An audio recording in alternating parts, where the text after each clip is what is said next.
Here's something that might surprise you.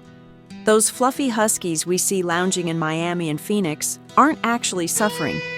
In fact, their double coat is better at cooling them down than if we shaved it all off.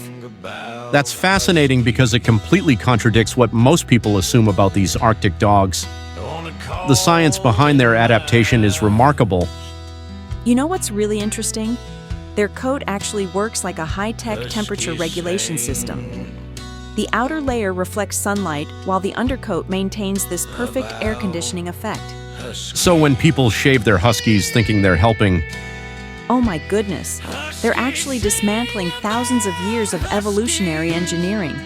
It's like taking the insulation out of your house and expecting it to stay cooler. let's talk about numbers. Research shows Huskies can handle temperatures up to 85 degrees Fahrenheit comfortably with proper care. That's way higher than most people would guess. And here's what's really mind-blowing. These dogs were originally bred by the Chukchi people in northeastern Asia, where summers could actually get pretty warm. So they've always needed this adaptability. That's such an important historical context that most people miss. These weren't just snow dogs. Exactly. And you know what's fascinating? They've developed these incredibly clever cooling strategies, like digging holes. They're actually creating their own climate-controlled spots, because the earth beneath the surface can be 10 to 15 degrees cooler. Well, that explains all those backyard craters. What other natural cooling behaviors do they show? So they'll actually self-regulate their activity levels based on temperature, just like their ancestors did. And get this, they have specific physical signs that show when they're getting too hot, way before it becomes dangerous. Those early warning signs are crucial for owners to recognize. What should they be watching for? The progression goes from normal panting to excessive drooling, then unusual lethargy, and in serious cases, vomiting or diarrhea. But here's the key. If you catch it early, you can prevent it from becoming dangerous. Speaking of prevention, there's this simple test for walking in hot weather that every dog owner should know. Oh yes, the 7-second pavement test.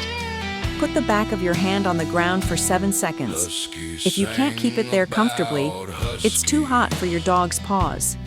You know, it's amazing how many people don't realize that pavement can reach temperatures up to 140 degrees Fahrenheit on an 85 degrees Fahrenheit day. That's literally hot enough to cook an egg. So what's the best time for exercise? Early morning or late evening are ideal, when the sun isn't directly overhead and the ground has had time to cool. And here's something interesting. Studies show that Huskies naturally adjust their exercise intensity based on temperature. These dogs are clearly smarter than we give them credit for when it comes to managing their own comfort. Absolutely right. And speaking of smart solutions, let's talk about cooling strategies that actually work. Some owners swear by cooling mats, but what's really interesting is how individual each dog's preferences are. That makes sense. They're like people in that way, each with their own comfort preferences. Right? Some will splash in a kiddie pool all day, while others prefer lying in front of a fan.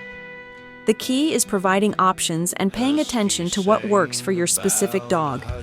So what's the bottom line for people living in warm climates who either have or want a Husky? Well, the research shows that with proper care, Huskies can thrive in warm climates. The key is working with their natural adaptations instead of against them.